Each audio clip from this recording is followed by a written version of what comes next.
to my channel. If you can't tell from what's going on behind me, Christmas has exploded in my living room and my house, and I'm really excited to start my Christmas series for this year. So last year I did the 12 DIYs of Christmas, loved it, had a great time. This year I'm not going to give it a name because although most of the videos are DIY focused, there might be a couple here and there that aren't. So I'm just going to have loads of fun doing Christmassy things. I'm going to throw in a ton of pom-poms, don't you worry.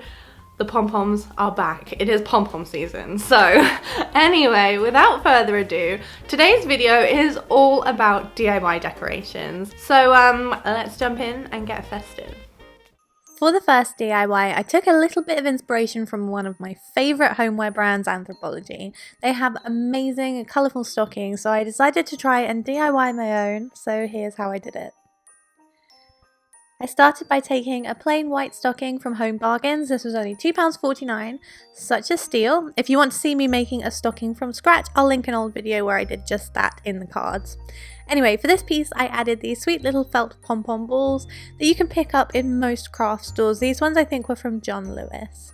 I spent absolutely ages trying to place them all in perfect lines. It turns out no matter how I did it, there wasn't enough for the longest line, so I just had to move them around anyway.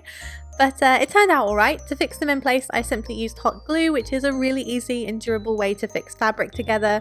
And seeing as this hopefully won't need washing for any reason, I decided to forego hand sewing the pom-poms on. With all the felt balls in place, I went on to make a tassel for the top of the stocking. I used a flecked chunky wool to do this and wrapped it around my hand about 30 times or so to create the tassel base. Once I was happy with the size of it, I slid it off my fingers, keeping the loop intact. I cut a piece of wool to thread through the loops and tie a few times at the top to keep it in place. I then cut another one that went around the tassel about a third of the way from the top to create the shape of it. Once that was secured, once again by tying a few knots, I was able to snip the loops with some scissors, and then of course I had to give it a little bit of a haircut too to tidy it up.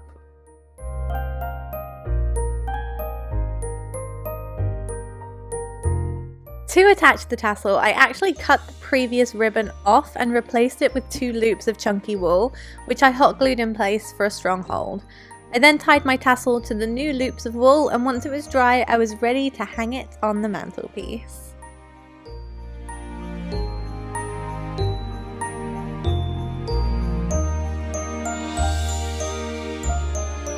And this is how the stocking turned out in all its glory. I'm really pleased with it. I love the pops of pink. I think I might actually move it to my office a bit later because I think the colours would work really well in there. But yeah, I'm really pleased with how it turned out. Moving swiftly on, this is a really quick and easy DIY light cable that I made while decorating my living room mantle. I saw these gorgeous gold leaf lights in West Elm the other day and I really wanted them, but they were nearly £30. So when I came home, I found this stuff, which I actually bought from Wish like maybe 6 months ago and I haven't used it yet. And I've got these copper lights. These are from Sainsbury's. I think it was £6 for 40 lights. So I'm going to try and DIY it.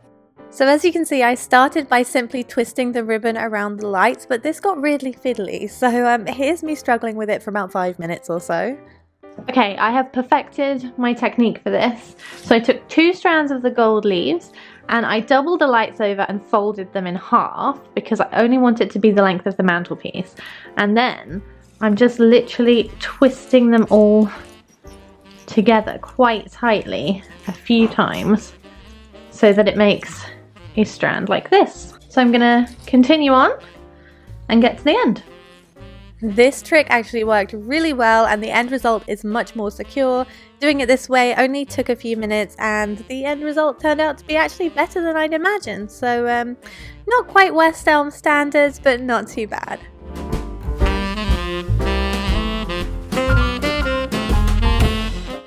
Next up, this is a reindeer that I had a lot of fun decorating. I found this paper mache base in the range and I knew I wanted to DIY it and hang it on a mirror in my living room, and I wanted to show it to you guys because it was only £4.99, which I think is a bargain.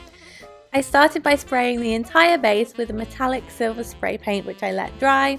Once it was dry, I decorated the antlers using a chunky glitter, To do this, I used a thin layer of Mod Podge and then just went to town glittering it.